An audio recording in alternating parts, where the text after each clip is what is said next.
Welcome to Logistics Unplugged. My name is Brian Blaylock, and I'm your host, and I'm happy to jump in today to all things logistics. So let's pull back the curtain, take a look under the hood, and have a great discussion. I'm very excited to be joined again by my good friend, the Vice President of 3PL Services for Blue Grace Logistics, Bryce Williford. Bryce, thank you so much for showing up again, even after the first couple of times. No problem, Brian. Thanks for having me back. This is becoming a nice regular part of my visits to Tampa, and I'm looking forward to this one. Absolutely. You know, and we've had a couple of conversations that started with a story that I didn't think was true, Bryce, about the elusive saga of the alligator. Yep. And, you know, I got to tell you that I was watching some really bad old movies this weekend, some Adam Sandler movies. Yep. Not they're bad, they're hilarious, just not Oscar or Academy Award winners. Yep. But when Chubbs opened up the box, they had the alligator head in it. Yeah. I had a little nightmare that was our friend. Are they making a sequel to that? I wonder if they'll bring the alligator back. I mean, they have to, right? Like, there's got to be part of the theme of a new one. It's too big a part of the original. I would think so. Maybe Revenge of the Alligator. Maybe. There you go. See, that's why I moved to Phoenix. We could write this stuff. I'll take my rattlesnakes all day. Alligators.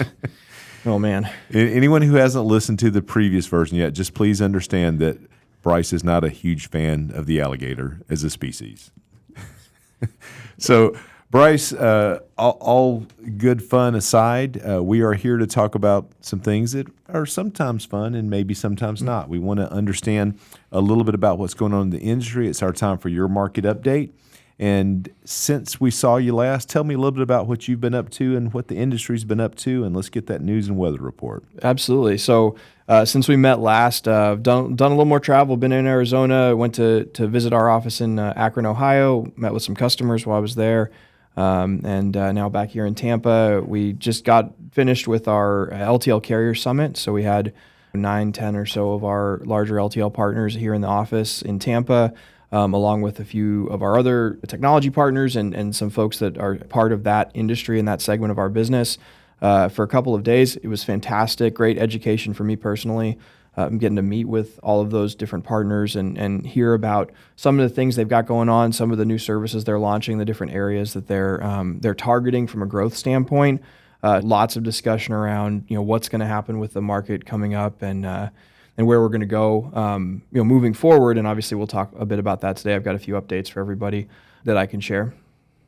Sounds good. And you mentioned the Carrier Summit, and I know that there was an analyst from Stifel that was there and talking about what he sees out there. I know that the conditions out there are rapidly changing, and I know you're going to speak to that a little bit, but was there anything either optimistic or pessimistic or anything in either way that you heard from that discussion? Yeah, look, I think it's hard to find a lot of optimism out there. You look at surveys of CEOs, and certainly some of the data out there shows at best case uncertainty, worst case recession concerns. Sure. I think that there's still optimism to be had if you think about sometimes disruptions that are shorter, if they can end, the market can recover. So I think that's kind of the hope right now. But certainly, the analyst that we had here from Stifel did a great job giving an overview of where they think the market's going. LTL was the context of the meeting, since Sure. that was the summit we were in. The LTL industry is a little more insulated, I think, from some of the market shocks that we see. Certainly, when we think about tariffs, front and center in that is ocean freight imports, ocean and air imports.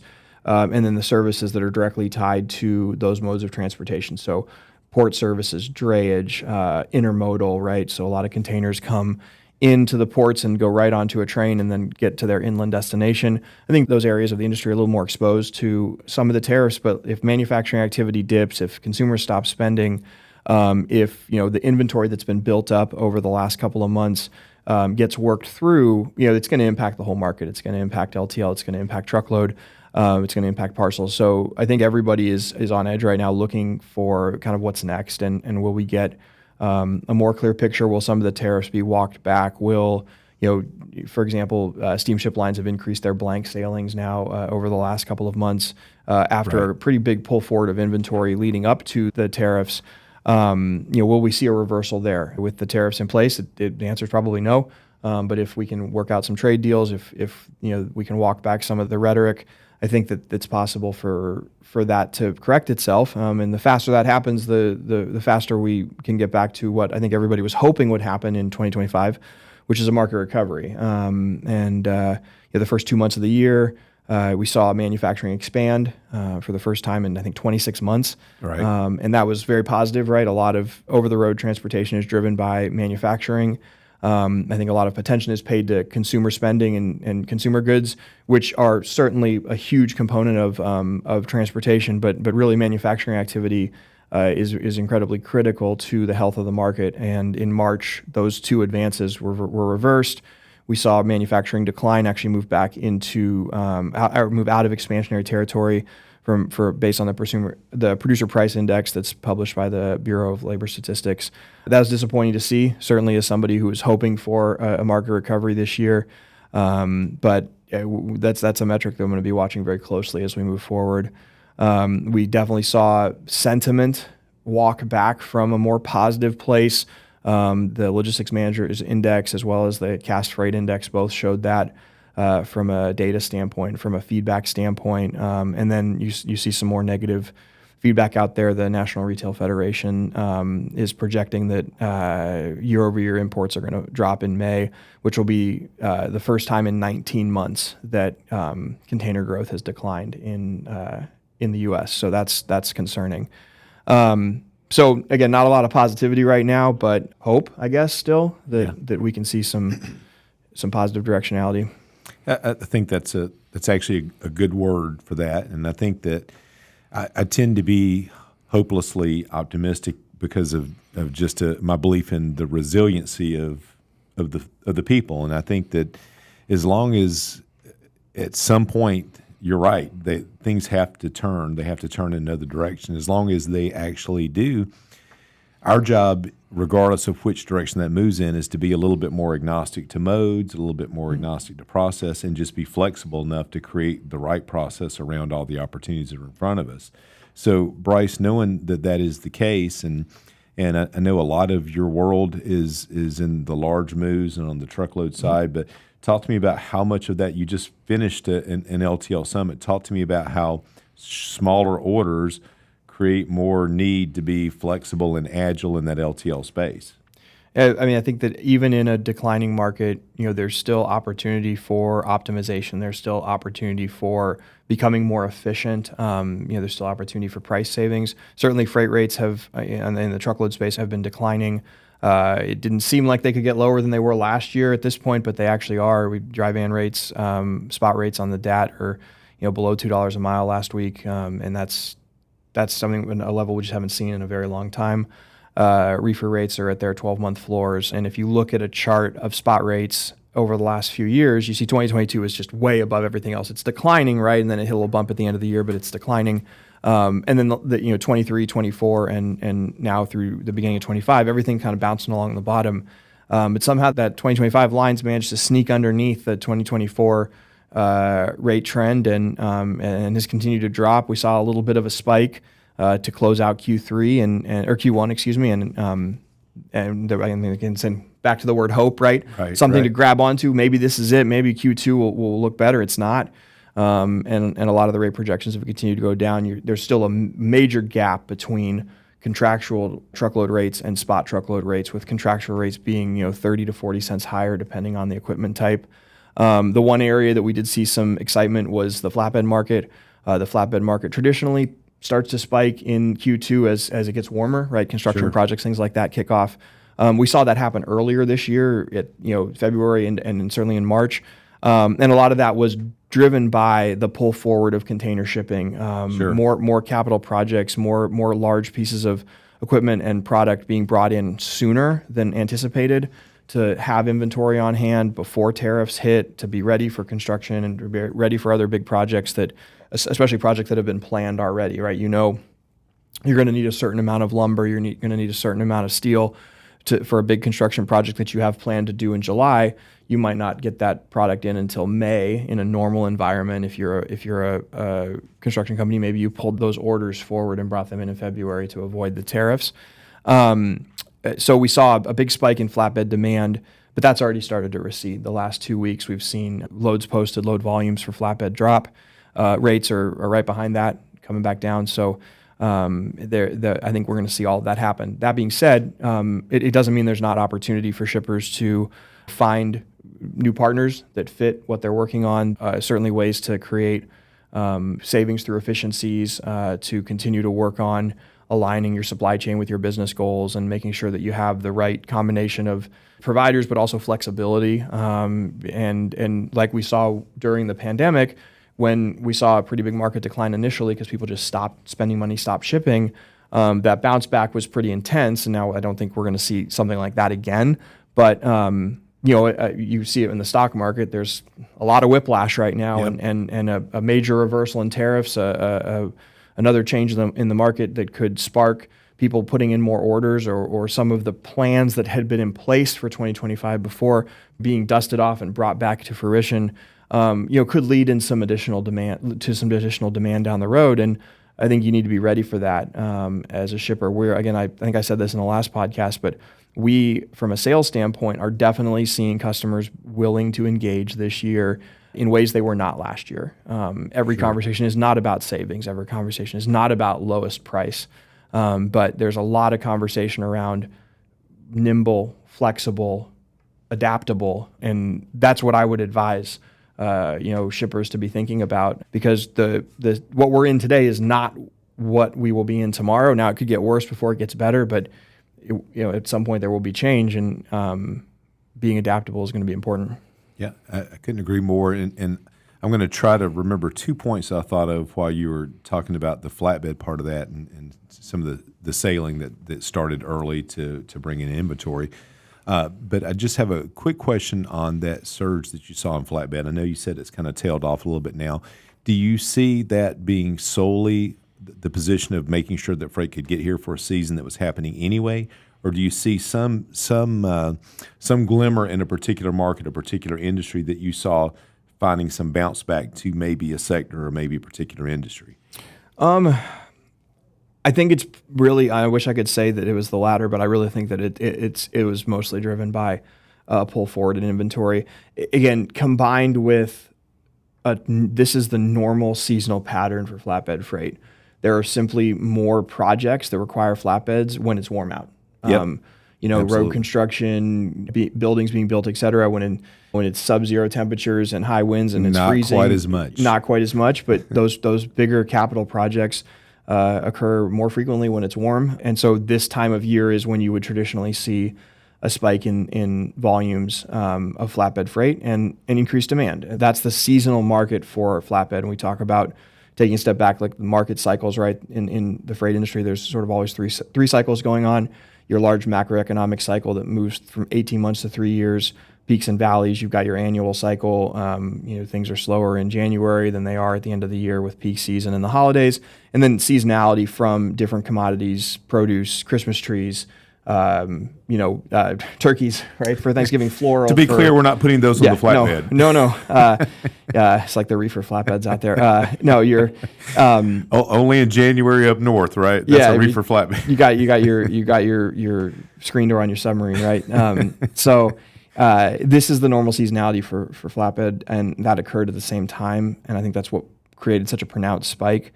There's nothing going on in the market that says somehow there's this new source of demand today.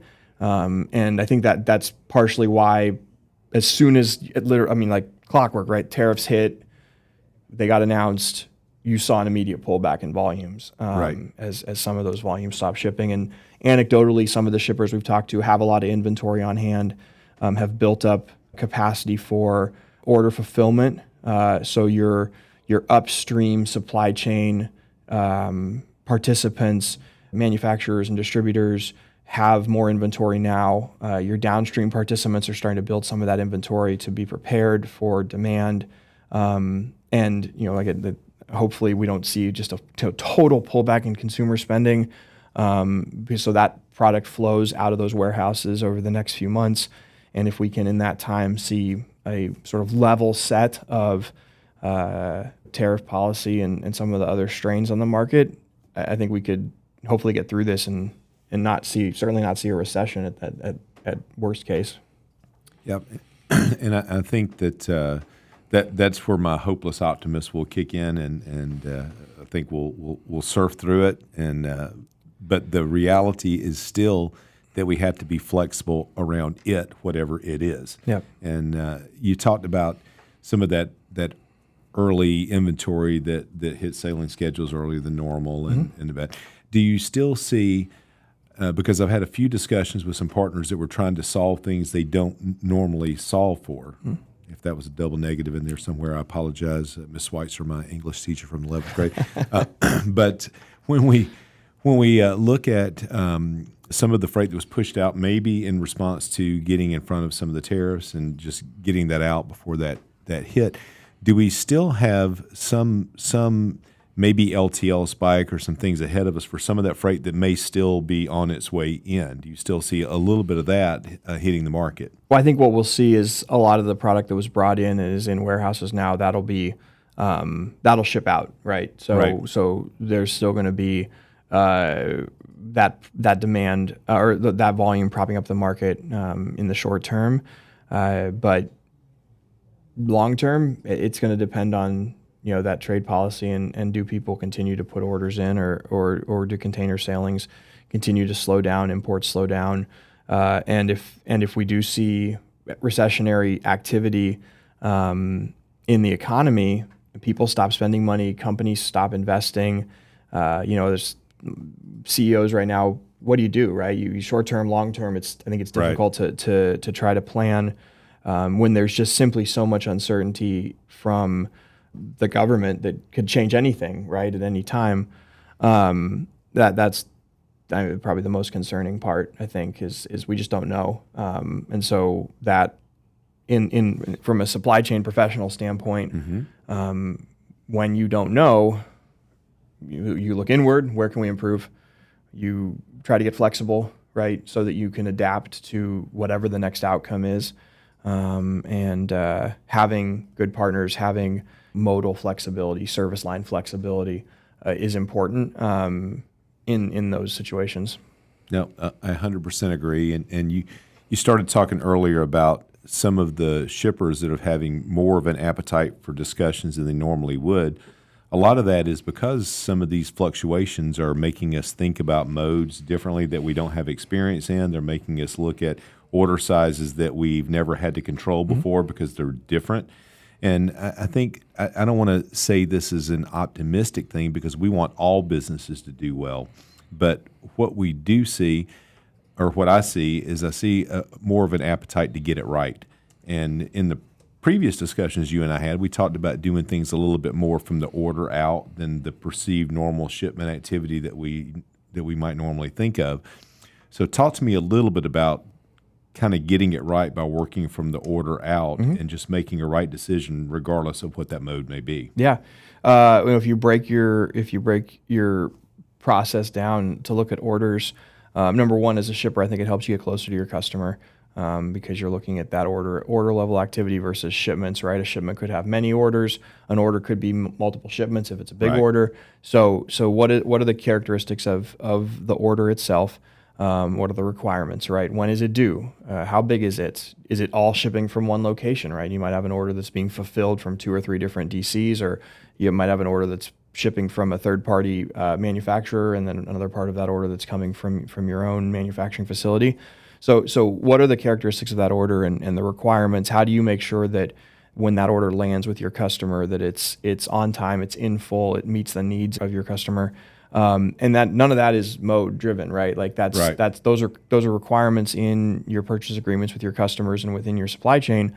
And then do you have the levers available to you to pull to make sure that happens? And that could be taking 2 or 3 LTL orders and putting them together and shipping half a truck. It could be taking a truckload order and shipping it in 2 or 3 smaller pieces because from an inventory standpoint that makes more sense.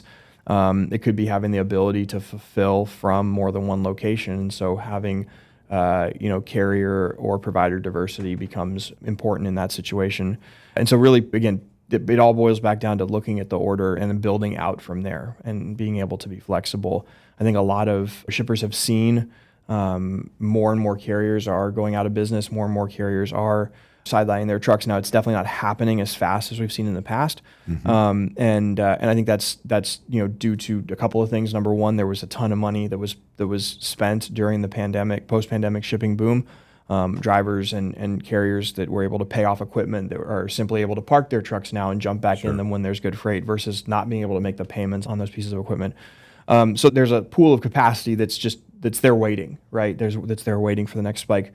But I think a lot of shippers also remember what it was like in 2017 when Hanjin went bankrupt and there were containers literally sitting on the water with nowhere to go because the ships had no money.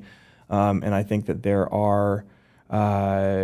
there's concern in the market that what happens if, right? What happens if a large player goes out? What happens if there's a continued trend of bankruptcies? And those are concerning. Those are concerning for us, right? We have a lot of partners out there that we rely very heavily on from a transportation standpoint. Our LTL carriers that are just critical partners to our business.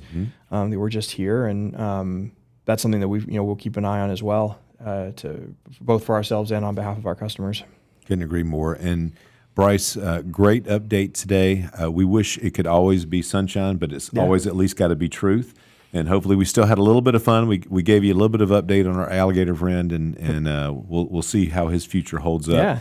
But in my mind, the most important thing you can think of right now is the three simple words: make it better. And we all have to listen to that, whether it's the shipper making a better product for their consumer, treating your customers a little bit better, because if you don't, somebody else will, or whether that's people that sit in our space, Bryce, making sure that we take care of both sides of that three and that 3PL.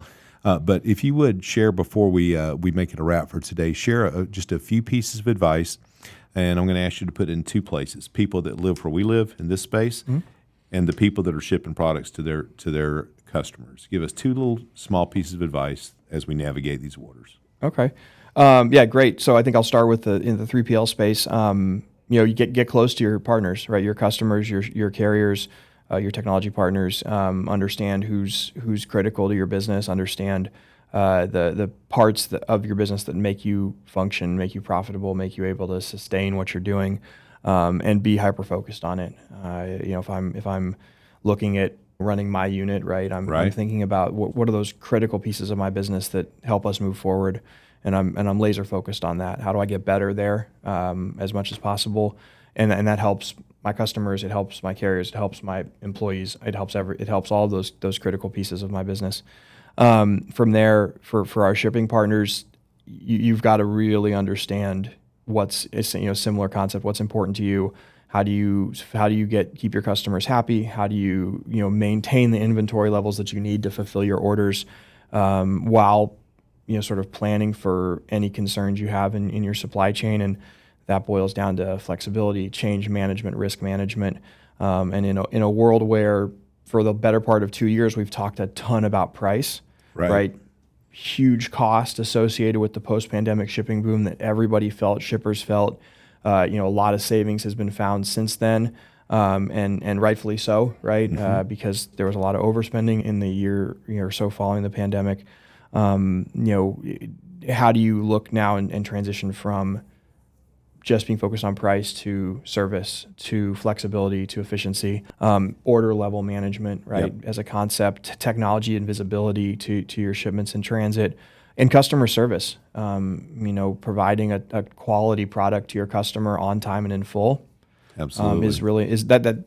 That's a concept that's recession proof, right? Yeah, absolutely. That's something that's always important. Well, those are fantastic tips. Great discussion as always, Bryce.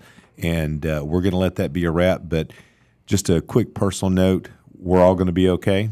We're going to navigate our way through it. And I'm excited to see what we do next. And whatever next brings us, we're going to be ready for it. So absolutely. Thank you for listening to Logistics Unplugged. Bryce, thank you so much again for being here and putting up with me. And we'll see you next time. Thanks, Brian.